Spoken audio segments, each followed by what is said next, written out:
Барлықтарыңызға сәлем, қайырлы күн. Менің каналыма қош келдіңіздер. Бүгін біз жеті шелпек дайындайтын боламыз. Ол үшін менімен бірге видеоның соңына шейін болыңыздар. Құрғақ ыдысымызға сары майымызды салып, оның үстіне ыстық сүтімізді құямыз.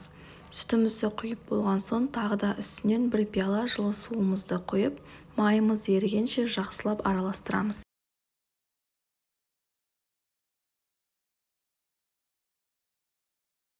Барлығын құйып жақсылап араластырып болған соң, үстіне бір шай қасық тұз, бір шай қасық шекерімізді салып, тағы да жақсылап араластырып аламыз.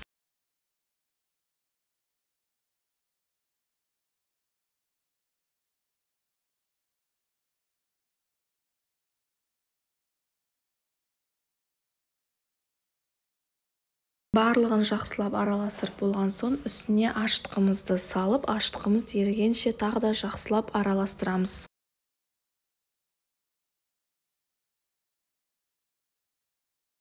Барлығын жақсылап араластырып болған соң, електен ұнымызды өткізіп, бірден барлығын көп қып салмай, бөліп салып, қамырымызды илейміз. Қолға жабыспайтындай жұмсақ қылып, әдемі қамыр илеп шығарамыз.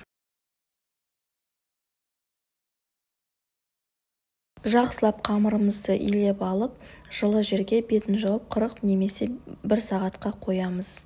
Менің қамырым 40 минутта ашып шықты. Көріп тұрғандарыңыздай өте жұмсақ болып жақсы көтерілген.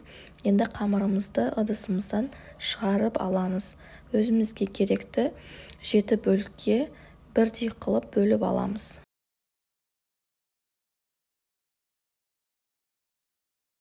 Қамырларымызды 7 бөлікке бөліп алдық. Енді оқтаудың көмегімен қатты жұқа қылмай, қалың қылмай, орташа қылып, дөңгелек қылып жайып аламыз.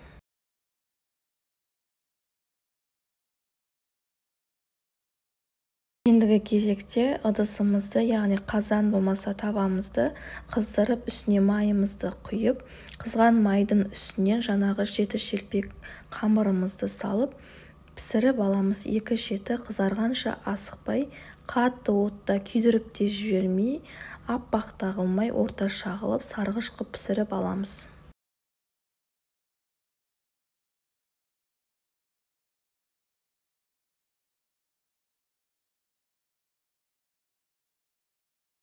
Міне біздің 7 шелпектеріміз дайын болды. Өте дәмді болып шығады. Қамыры жұмсақ болып қатып қалмайды. Осы рецепт бойынша жасап көріңіздер. Менің каналыма тіркеліп, лайк басып, комментарий жазып, қолдап кетіңіздер. Ниеттеріңіз қабыл болсын. Мен бұл жерде үзген жоқпын. Біз әлі Құран оқымадық. Сау болыңыздар.